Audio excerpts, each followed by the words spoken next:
This is Growthaholics.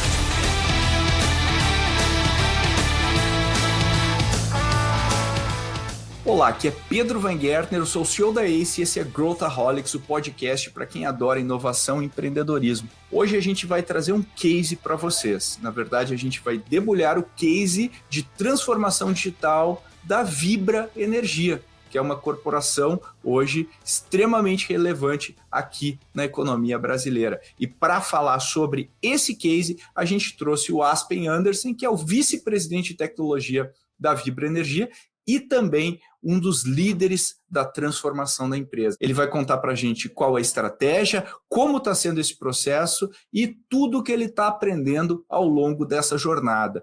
Para debater junto comigo, eu também trouxe o LG, que é o CEO da Ace Cortex, que também está imerso no mundo da transformação.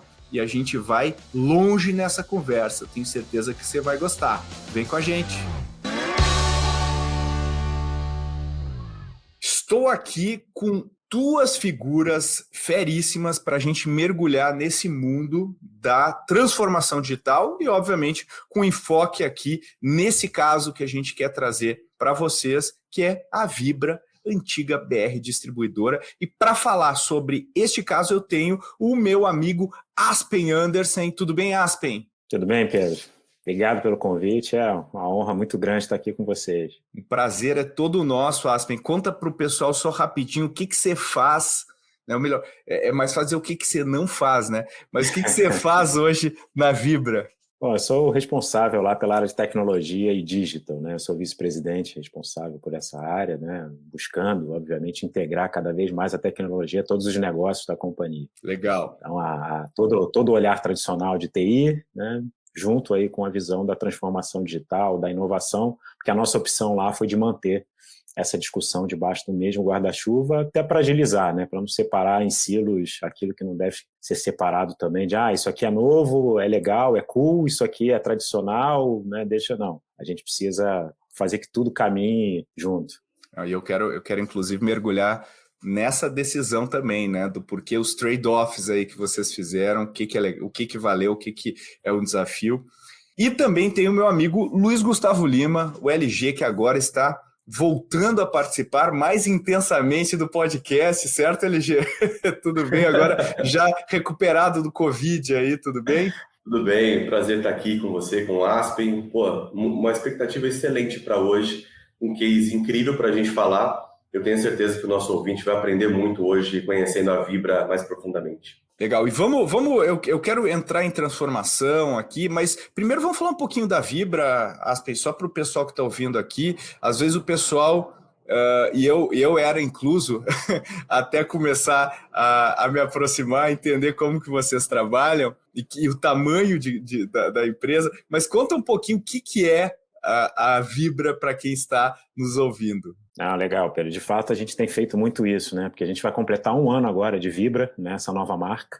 Mas como você já comentou, Vibra é o que era a BR Distribuidora, né? Petrobras Distribuidora, que era uma empresa subsidiária da Petrobras, mas desde a decisão da Petrobras, né? De sair primeiro abriu o capital, depois saiu do capital totalmente da companhia. Hoje a gente é uma True Corporation, com as ações, né, negociadas na Bolsa, e a Vibra ela é a maior distribuidora de combustíveis e lubrificantes no país, né? Na aviação, né? 7 em cada 10 voos voam com combustível nosso, né? Acho que dá uma noção boa também do nosso tamanho, né? Quando a gente pensa na logística, movimentação de produtos, né? A cada hora, os quilômetros que a gente roda, né? A frota dedicada ao nosso negócio dá uma volta na Terra, né? O que também mostra aí o tamanho da operação, com segurança, né? O cuidado que a gente precisa ter muito forte com segurança. A gente tem a maior rede de postos, né, do país, com 8.300 postos, né, aproximadamente, e 30 milhões de clientes, né, que visitam a nossa rede a cada mês, né? Então, é uma operação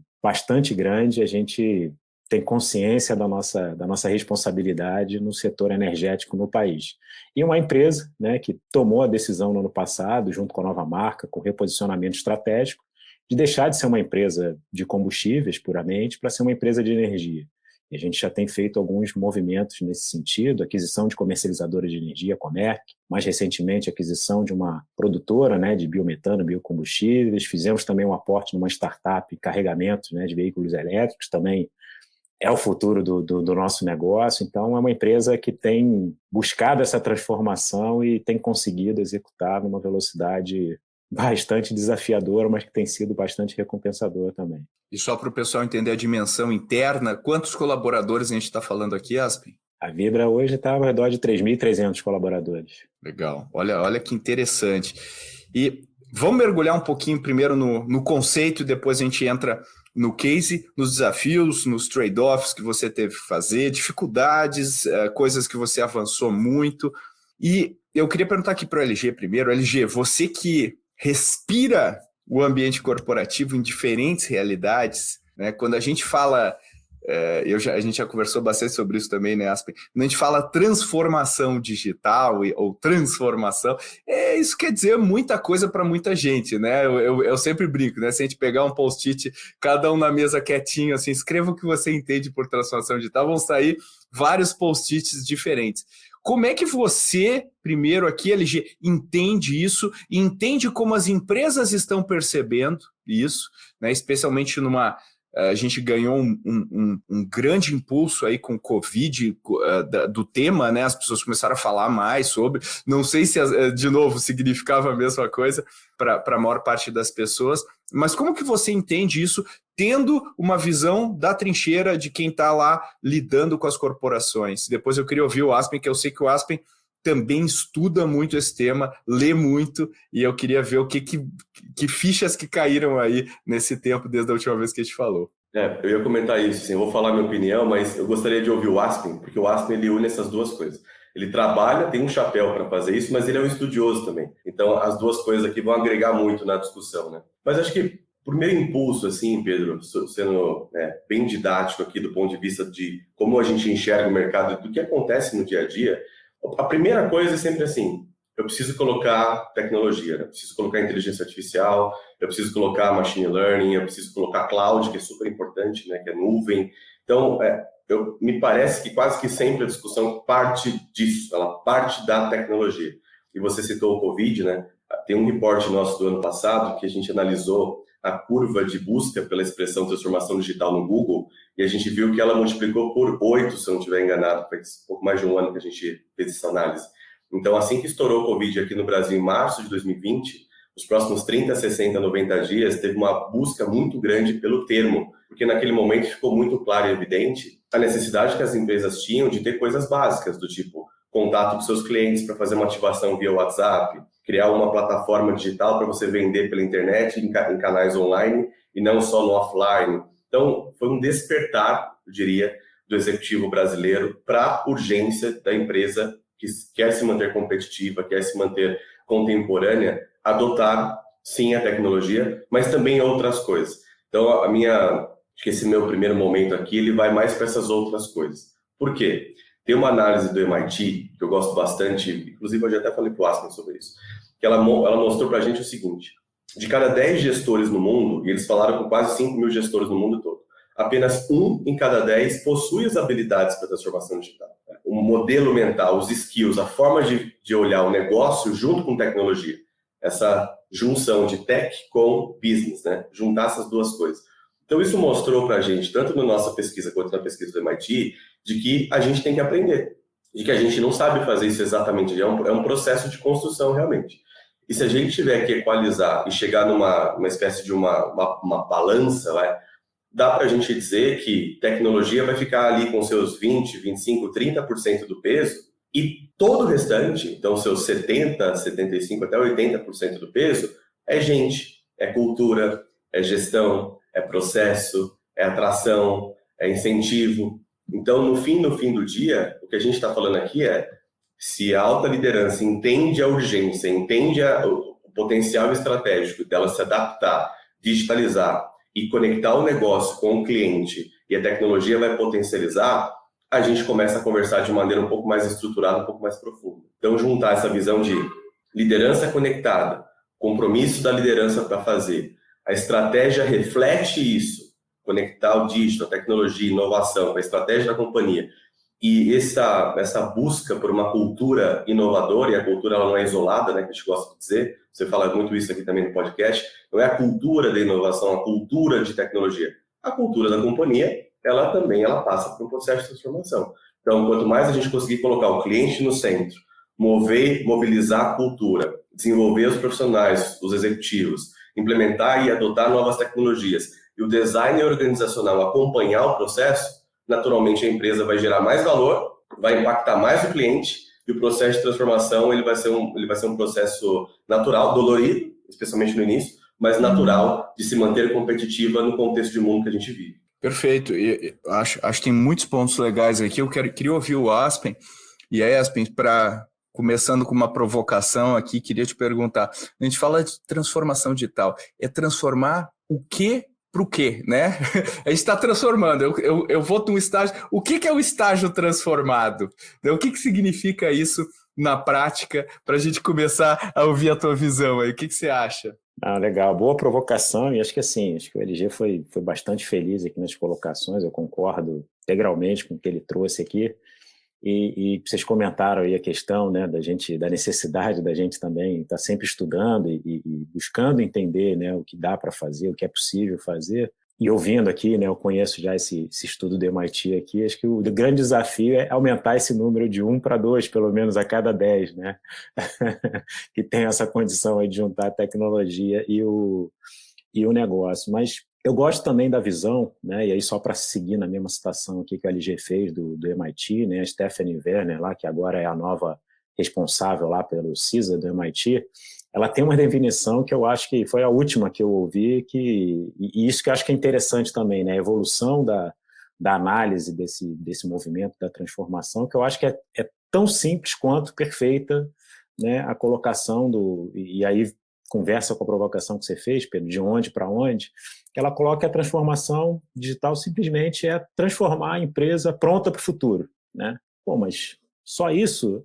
Mas parece simples, mas a questão é que a gente não consegue saber o que vai ser esse futuro. Então, a gente precisa estar todo momento conectado, né, e com as antenas ligadas para tentar entender para onde a sociedade vai, né? E o nosso negócio ele conversa muito com essa visão de sociedade, porque a gente está falando de energia, né? Energia é um tema global, né? É uma discussão global de para onde a gente vai, como é que a gente transforma a nossa matriz energética. Então, a gente conseguir equilibrar, né, o olhar da eficiência operacional, né, com esse olhar de construir uma melhor experiência para os clientes, né, e aí, sem querer entrar na discussão, né, mas o que é o cliente, quem é o cliente externo, cliente interno, não importa, né, vamos pensar em todos os públicos que a gente se relaciona. Então, quando a gente pensa uma área de tecnologia de uma empresa, ela tem a sua própria força de trabalho, ela tem os seus parceiros, ela tem os seus fornecedores, os próprios clientes, né, outros parceiros de negócio. Então, como é que a gente consegue construir, né, e trabalhar nessa rede,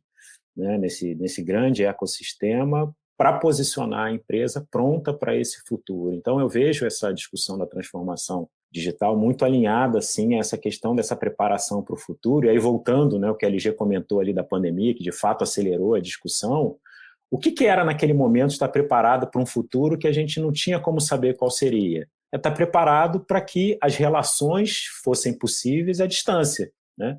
Muita empresa patinou porque não estava preparada para que as pessoas conversassem não estando naquele ambiente físico que era o escritório da empresa, né? Por mais, e de novo, né? Aí é o que eu acho que é um pouco do lado da provocação, de que não é só a tecnologia, porque a tecnologia ela estava disponível, as soluções já estavam disponíveis, de videoconferência e tal, num grau maior ou menor, ou com experiência melhor, mas tinha muito da visão de várias empresas de que não, essa coisa de trabalhar remotamente, de conversar à distância, não funciona. Não dá para tocar a vida assim, não dá para fazer negócio assim.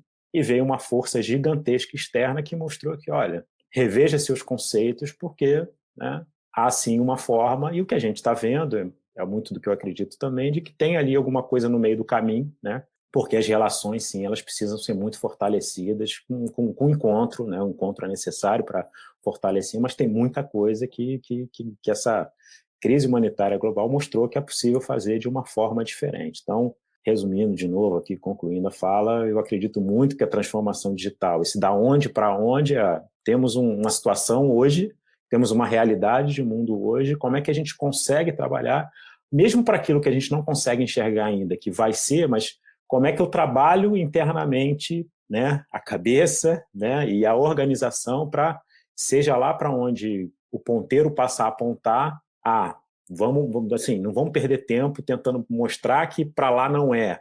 Tudo está indicando que é para lá. Como é que a gente, né, levanta e já dá os primeiros passos no sentido ali que o mundo está mostrando que a gente deve caminhar. Então, acredito muito nessa necessidade, nessa mobilização da gente tentar antecipar o que vem pela frente. E Aspen, pegando esse ensejo aí da definição, como que você aplica essa definição no contexto da Vibra, né? E assim, entendendo, depois a gente vai entrar nos desafios, eu queria primeiro que a gente entendesse o que é o escopo do que você está pensando, do que vocês estão pensando, né? E você já pincelou uma mudança na concepção do negócio que eu acho que ajuda, né? Quer dizer, nós somos uma empresa de energia, nós estamos indo para esse caminho, isso veio da estratégia, né? O próprio Wilson repete isso, né? E trabalha isso de uma maneira muito clara, né? Na comunicação. Como que isso se reflete no processo de transformação da empresa como um todo e como que isso é administrado, né, do ponto de vista do olhar da direção, da comunicação com os colaboradores e etc. Legal, vamos lá, tentar aqui sumarizar, né? Mas acho que o primeiro ponto você já comentou, né? Você já citou aqui o Wilson, né, que é o grande líder desse nosso processo de transformação, né, que é o presidente, para quem não sabe, para quem está nos ouvindo aqui, que não conhece, o Wilson é o presidente da Vibra, que é o grande líder aqui dessa transformação da companhia, né, nesse reposicionamento como empresa de energia, e o grande patrocinador dessa visão de que, olha, existem alguns possíveis caminhos para a gente chegar lá, né, e alguns deles, ou vários deles, aí vai depender da perspectiva de quem olha, passam por a gente conseguir criar uma organização em que a inovação seja uma competência organizacional, né? Ela não deve ser uma especialidade de uma ou de um grupo pequeno de pessoas, né? Sim, né? Aí é o modelo que a gente adotou.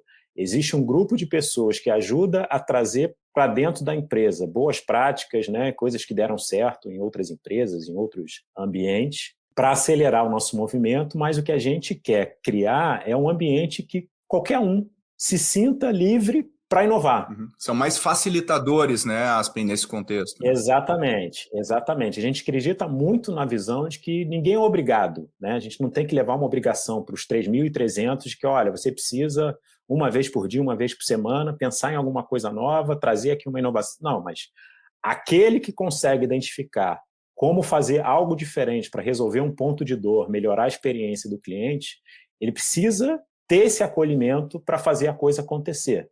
Porque também trazendo aqui, né, conceitos e definições e tal, e eu gosto muito de algumas, porque ajudam a explicar, né, como fazer ou como aplicar, né, que é um conceito também de uma definição de inovação, que é simplesmente levar, né, da ideia até o impacto, né, a ideia da concepção, de quando ela nasce, até o impacto. E por que eu gosto dessa definição? Porque o impacto ele não define se eu estou falando de aumento de receita, de redução de custo, né? Eu consigo embarcar aí também a visão do impacto não financeiro, que muitas vezes a gente tem. Vocês já falaram da cultura, tem um aspecto também ambiental, né? O social, enfim. Então, o impacto para uma organização financeira que responde por resultado financeiro fica mais direto das pessoas entenderem, mas tem também o impacto não financeiro. Então, esse olhar da liderança ele é fundamental, essa organização, né, dessa estruturação do fluxo, como as ideias precisam fluir na organização também é fundamental. Uma outra linha também que a gente acreditou muito e tem funcionado assim é essa aproximação maior, e aí não só, né, trazendo aqui também um conceito da questão da diversidade, da inclusão, né, é a famosa analogia, não é chamar para festa, é chamar para dançar. né? Então, no nosso caso lá, a tecnologia dança com as outras áreas de negócio, né? A gente está, né, no caso lá, eu como vice-presidente, né, ao lado dos meus pares lá, os outros vice-presidentes de negócio, financeiro, jurídico, marketing, enfim. Então, essa discussão já na origem, né, da solução de problemas, o pensamento no futuro da companhia já acontece ali, né? Não tem uma etapa intermediária, né, para a tecnologia aportar. Eu tenho comentado muito também dessa visão de que a gente entendeu de que, da mesma forma que eu sempre tive, preciso continuar tendo o olhar financeiro de estruturação de capital, o olhar jurídico da construção das relações contratuais, né? O olhar de marketing, você tem a tecnologia ali que também que habilita ou não, né, várias possibilidades de negócio. Então, esse olhar mais amplo da construção e da organização e de aproximar a tecnologia, né, como fundação para muitas coisas que são possíveis. E aí, concluindo aqui, trazendo exemplos concretos, já falei dessa preparação, que quando a pandemia veio, a gente, né, em 2, 3 dias, estava todo mundo em casa, remotamente, né? O nosso desafio no início da pandemia, como de várias empresas, foi conseguir equipamento disponível no mercado para todo mundo. Mas a solução da integração e da conectividade estava lá colocada. E um outro exemplo, né, só para e aí deixar aqui para a gente falar um pouco mais, talvez daqui a pouco, é o próprio processo da migração para a nuvem, porque a gente, em 2017, começou essa discussão. Em 2018, a gente tomou a decisão e começou a tombar tudo que a gente tinha. Aquilo que vinha novo já nascia na nuvem, e a gente tombou toda a nossa infraestrutura para a nuvem, entendendo que o futuro, né, estava na nuvem. Então, esse olhar de para onde as coisas estão apontando, onde a gente vê que pode ter uma vantagem competitiva ali na frente. Então, a gente tomou essa decisão.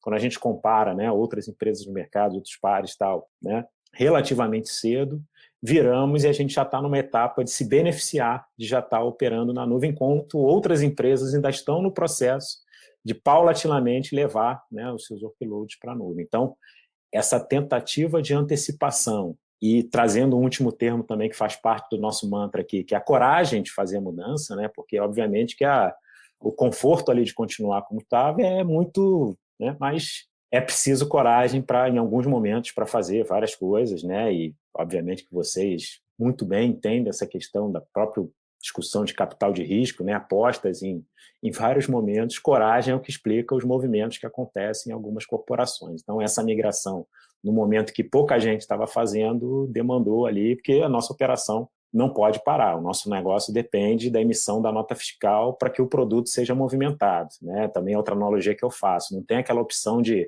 anotar o e-mail para mandar depois a nota, né?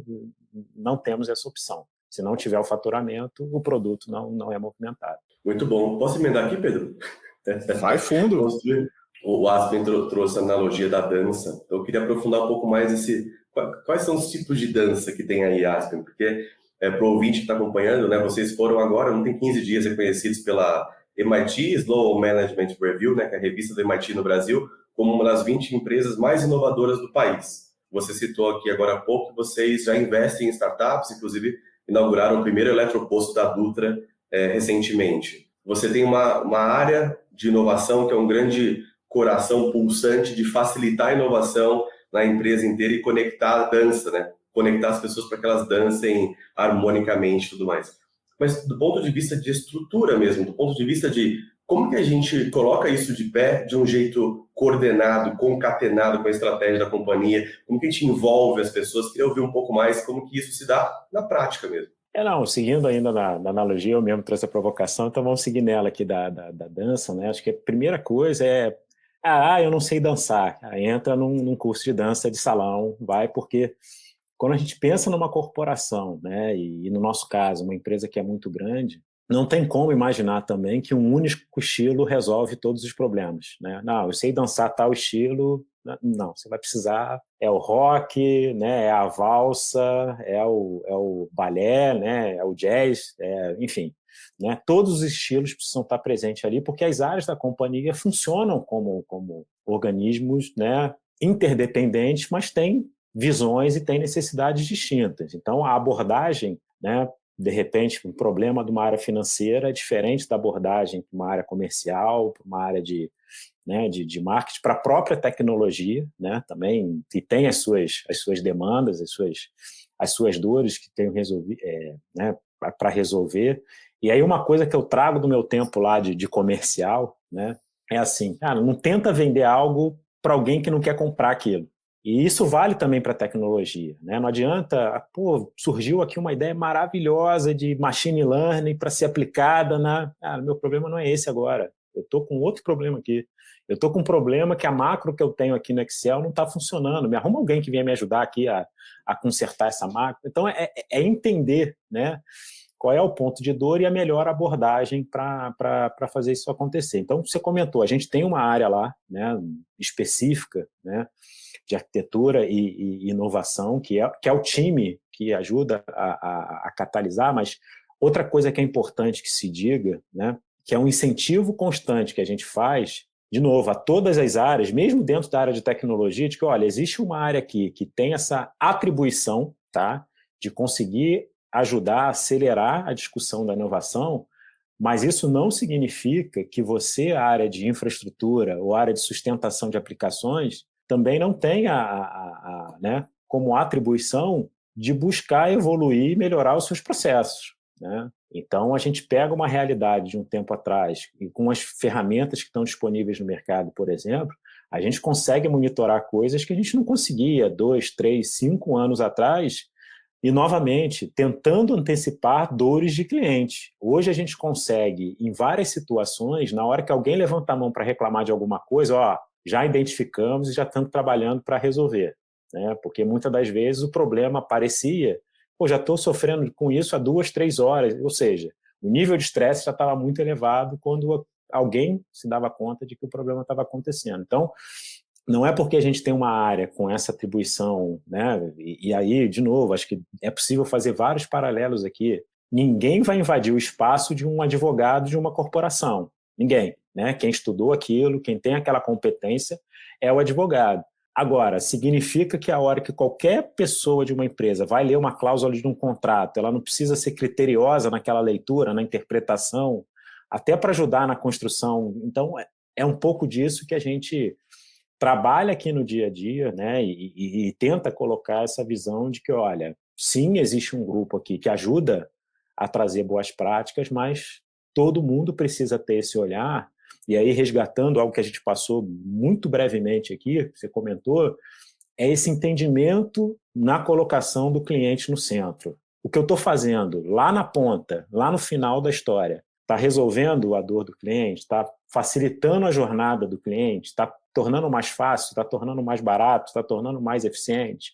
Isso, no final das contas, que a gente precisa... Não, isso aqui está atendendo aqui um desejo muito específico. Cara, não estou tirando o mérito desse desejo, mas na lista de prioridades, e toda empresa tem se você for empilhar, né, tudo que uma empresa precisa fazer ou gostaria de fazer, a pilha é gigantesca. Na lista de prioridades, vamos resolver aqui os problemas. Então, esse trabalho conjunto, essa coordenação e essa vivência, trazer as outras áreas, né, e levar a nossa área também para as outras áreas da empresa, para entender lá na largada a dor é fundamental para que esse processo de transformação aconteça e, aos poucos, a gente vai ajudando a transformar a cultura como um todo da organização. Então, o nosso momento ele é muito feliz nesse aspecto de que estamos na transformação digital, como já falamos, mas estamos num momento de reposicionamento estratégico e de lançamento de uma nova marca. Quando a gente junta tudo isso, é a hora da gente, né, experimentar e vendo que vai dando certo e aplicando na empresa como um todo.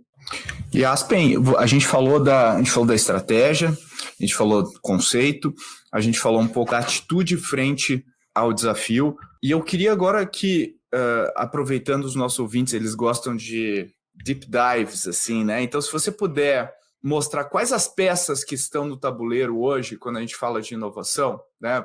Tem um comitê, quais as áreas que estão mais envolvidas, que frentes estratégicas em termos de atividades, de construção de negócios internamente, investimento, você mencionou investimento. Quais são as peças aqui que estão no tabuleiro para jogar o jogo que a gente está falando, que você está mencionando aqui, que eu acho que é legal, o pessoal gosta de detalhe ali e acho que é super válido. Não, com certeza, ajuda e a gente mesmo, ajudou bastante a gente organizar essa forma de pensar, né? Então a gente já vinha com algumas ações em andamento. No ano passado, outubro do ano passado, né, se eu não me engano aqui, a gente costuma dizer que a gente declarou ao mercado o nosso hub de inovação, o Vibra Collab, né? E ele é quem guarda essa estrutura, né, de governança da inovação na empresa, né? Porque uma coisa que é importante dizer aqui também, eu já, em algumas oportunidades, né, conversei com algumas pessoas sobre isso, tem gente que tem uma visão de que inovação,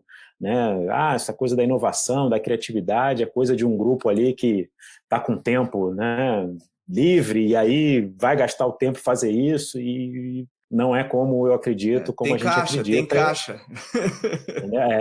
Entendeu? Inovação é um processo de muita disciplina, de muita organização, entendeu? Então, é importante a gente ter essa consciência. Então, esse guarda-chuva do nosso hub, o Vibra Collab, ele coordena as ações que vão desde trazer um maior conhecimento, né, para todos os empregados da empresa do que é inovação, como inovar, tive uma ideia, como é que eu faço caminhar dentro da empresa, e a gente tem convidado constantemente, né, palestrantes, né, e pessoas externas à corporação para trocar com a gente visões de como fazer possível essa coisa acontecer. Tá? A gente tem um programa, né, que a gente promove bootcamps também para discussões e para enriquecimento da visão sobre o tema. A gente tem uma iniciativa, né, de intraempreendedorismo, né, a construção dos venture builders internos, porque e aí vem também muito do olhar do que a gente já viu acontecer em outras empresas, e a gente também precisa trabalhar para que não aconteça com a gente, de alguém que eventualmente,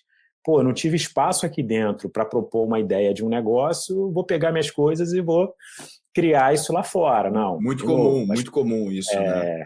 As pessoas precisam encontrar esse espaço, né, para o incentivo e investimento em suas ideias internamente. A gente não quer, né, permitir que, lógico, a gente não consegue controlar tudo, a gente dá total apoio à visão empreendedora, mas que não seja porque alguém se sentiu ali não apoiado em algo que poderia ajudar a transformar o nosso próprio negócio. E mais recentemente, também nessa esteira, né, debaixo desse guarda-chuva, também é um anúncio recente dessa semana, a gente aprovou a criação do nosso CVC, né, do nosso Fundo de Investimento em Startups, como mais uma via, né, para a gente tentar construir, né, e aí não sozinho, obviamente, essa visão que a gente tem desse trabalho numa rede ampla, mas como é que a gente consegue ajudar, né, a descobrir, né, em certa medida, sim, ajudar a construir do que vai ser o futuro, né? Então, gradualmente fazendo algumas apostas, experimentando e tudo mais. Então, é uma via que a gente também... Então,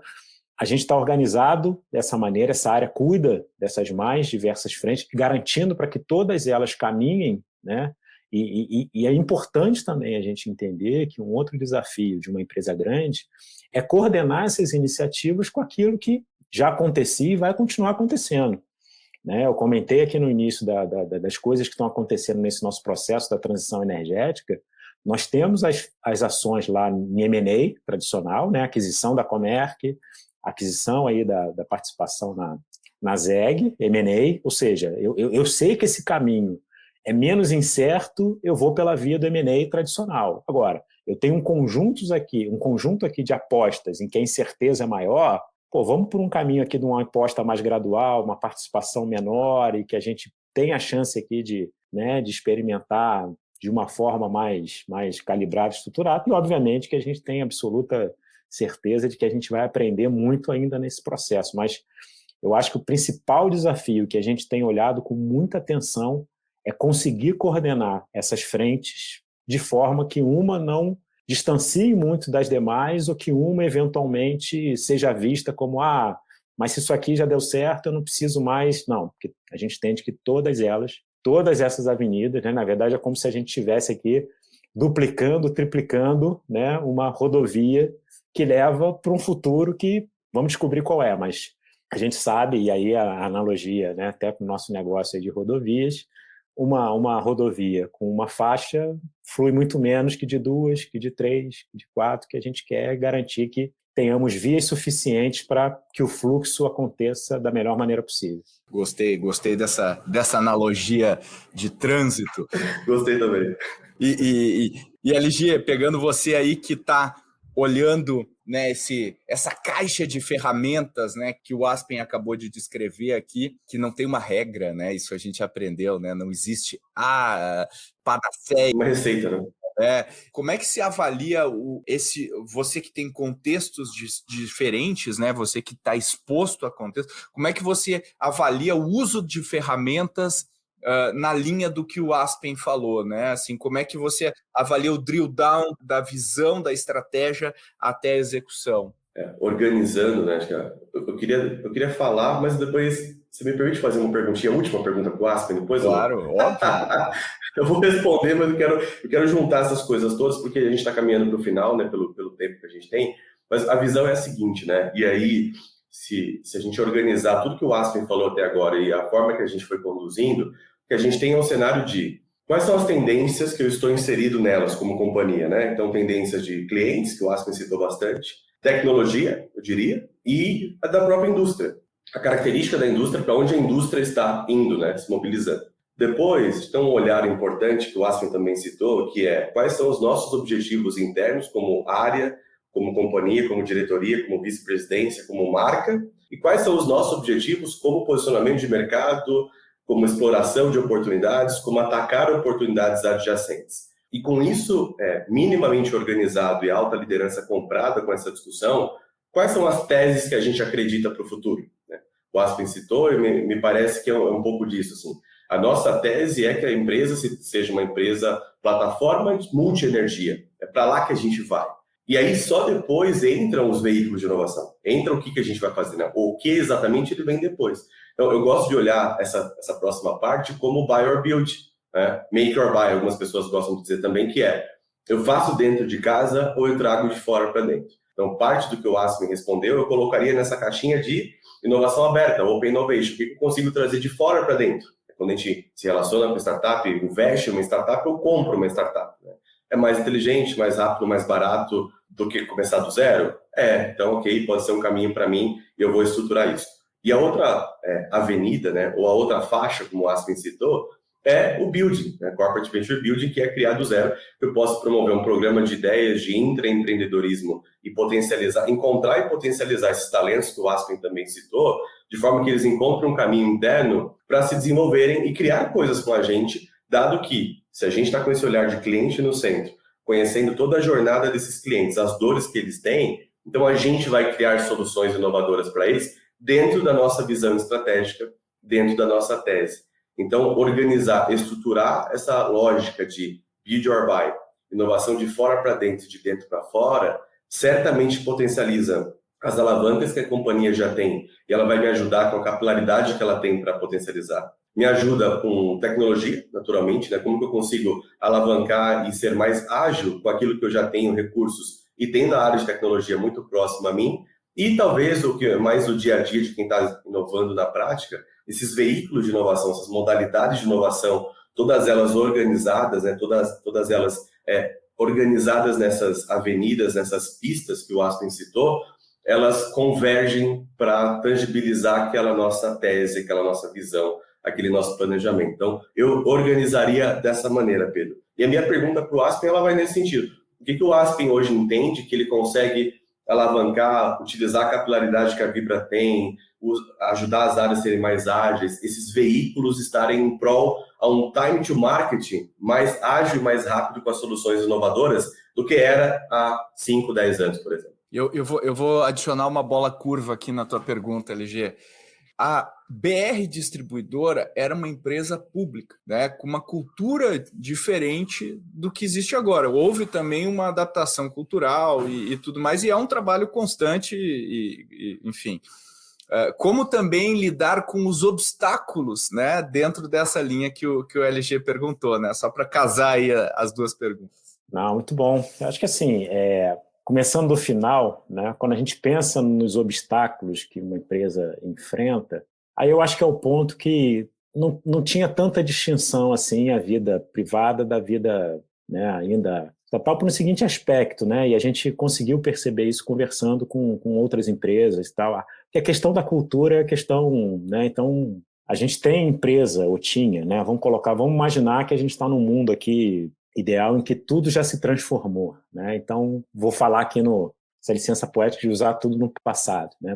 Então, a gente tinha empresa não pública, né? Empresa de dono sofrendo com o processo de transformação, empresa privada, 100% privada, sofrendo com o processo de transformação e, obviamente, que as empresas, né, públicas, estatais também, sofrendo com o processo de transformação. Então, é lógico que tinha algumas coisas relacionadas, né, à forma disponível, né, para o caminhar de empresas estatais. E aí vou dar um exemplo aqui, o processo de compras, né, de licitação que uma empresa, né, estatal está obrigada a seguir, que tem, né, todos os seus benefícios olhando a coisa pública, mas em que alguns momentos, né, não traz a agilidade necessária e a possibilidade de você, de fato, discutir e trabalhar nesse processo interativo que esse mundo de experimentação pede, né?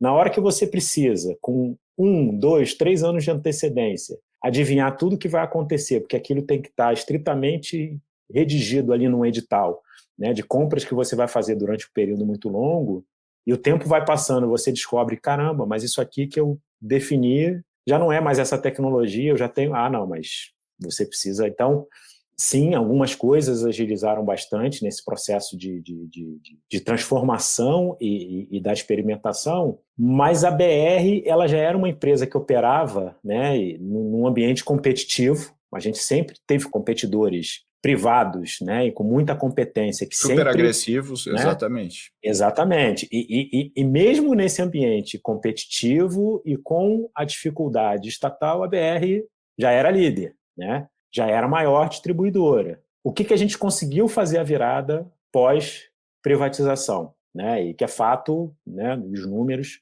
dos resultados aí, se pegar os resultados dos últimos anos, né, os últimos trimestres já públicos, né, foi transformar essa maior empresa também na melhor empresa do segmento. Então, antes da privatização, a gente não era a empresa que tinha melhor rentabilidade, que tinha, né, não era mais eficiente em custo, não é que tinha maior margem, e tudo isso a gente conseguiu com esse processo de transformação, com essa utilização desses veículos e novamente, a dificuldade que a gente tem, ou a facilidade que a gente tem, ou o acesso à caixa de ferramentas, né, que é uma expressão também bastante utilizada, não é muito diferente do que o mercado tem disponível. Agora, o que a gente entende? Na medida em que eu consigo estabelecer muito claramente qual é a estratégia da companhia, a liderança muito engajada em fazer essa estratégia virar realidade. Aí vem o lado da execução. Não adianta a estratégia sem a execução. Então,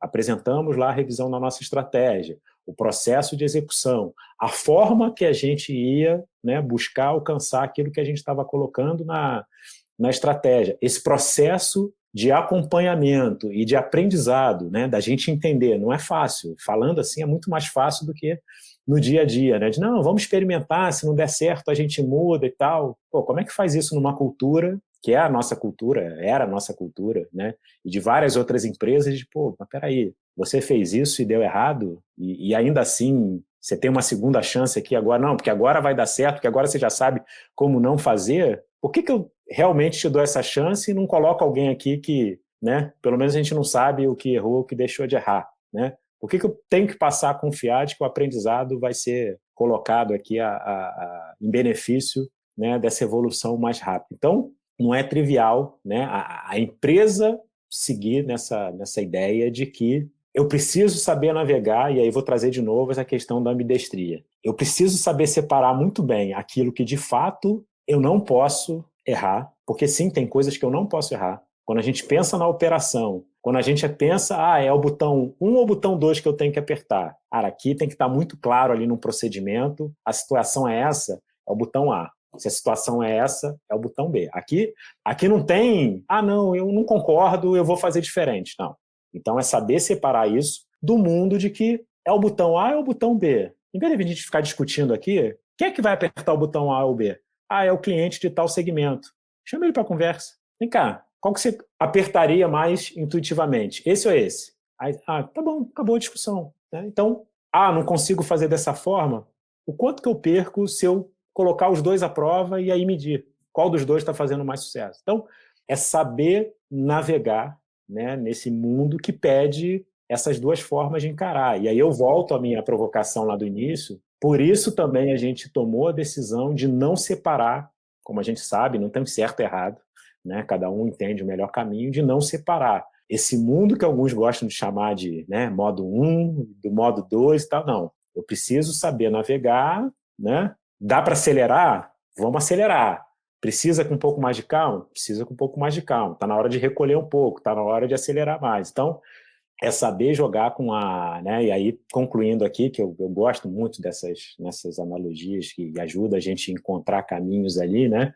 Quando a gente pensa no esporte mesmo, tem esportes em que você consegue evitar a ação do oponente e tem esportes que não, né? O futebol, se você ficar em cima do oponente ali marcando tal, você consegue fazer com que a bola não chegue nele. É um tipo de negócio. Já o vôlei, não. Você não consegue evitar o saque do outro lado, você não consegue evitar o levantamento, é cortado, você tem que estar preparado aqui para...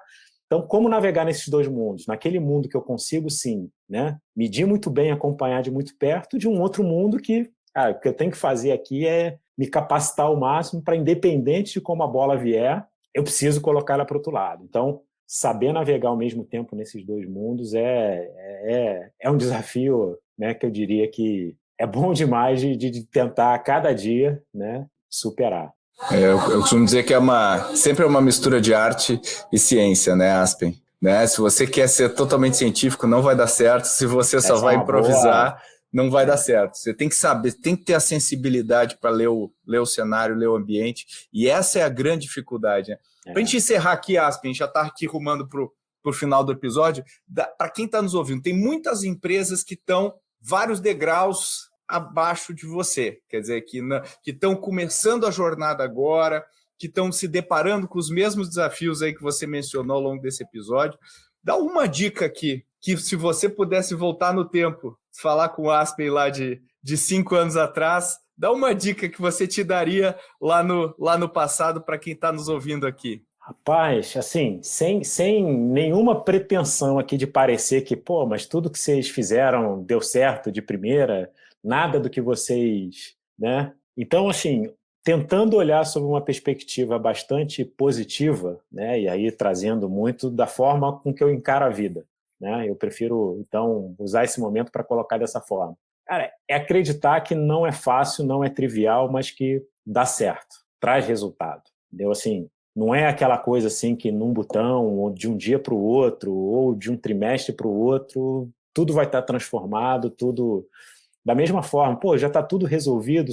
Claro que não, claro que não. Assim, uma empresa é um organismo vivo que todo momento precisa entender o ambiente que ela está inserida e não é um movimento que cada passo que a gente dá não tem uma reação do mercado. Tudo que a gente faz, alguém reage ou alguém faz alguma coisa. A gente precisa, eu reajo ou eu continuo acreditando aqui de que, né, o caminho que a gente mais ali na frente é o exemplo para trazer uma outra referência aqui, que o LG comentou, do eletroposto que a gente inaugurou lá na Dutra, né, de carga ultra rápida. Não foi o primeiro eletroposto, não foi o primeiro ponto de carregamento de veículo elétrico, certamente, mas, espera aí, quando eu olho para a jornada do meu cliente, quando eu penso o que ele gostaria de ter naquele momento, né, da jornada dele, alguém que está numa rodovia, é lógico que ter um ponto para carregar é fundamental, mas será que esperar 3, 4 horas resolve o problema dele? Para quem está na estrada, com a família, com os filhos, ou mesmo sozinho?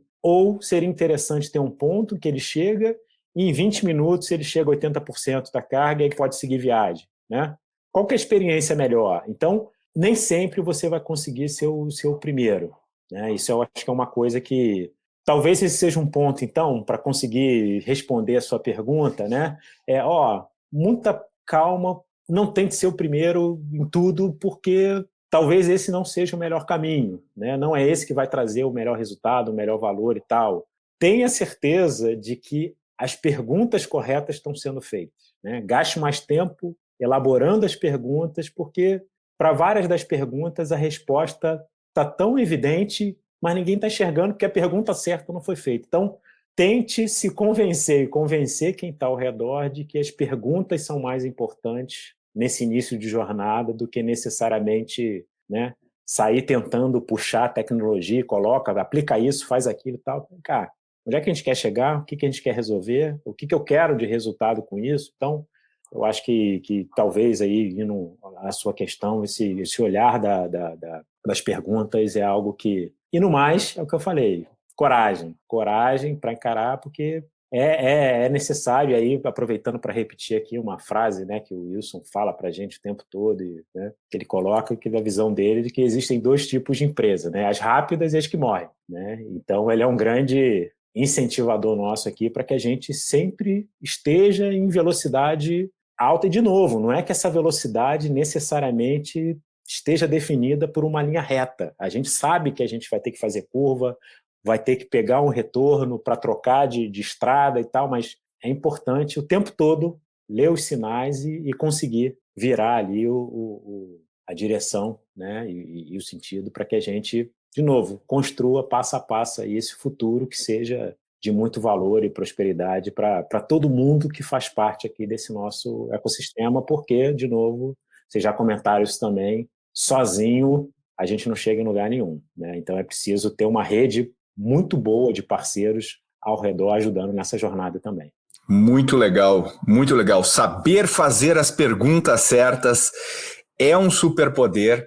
Isso, meu amigo Aspen, você tem de sobra e eu queria te agradecer. Sou um grande fã do teu trabalho, de você, especialmente. Você é um cara humilde, tem coragem, né? E está sempre aprendendo. Eu acho que essas são as características aí que fazem a gente conseguir fazer boas jornadas. Então, te agradeço muito a participação, a transparência e a abertura aqui para vir falar com os nossos ouvintes. Espero que a gente faça mais episódios, Aspen.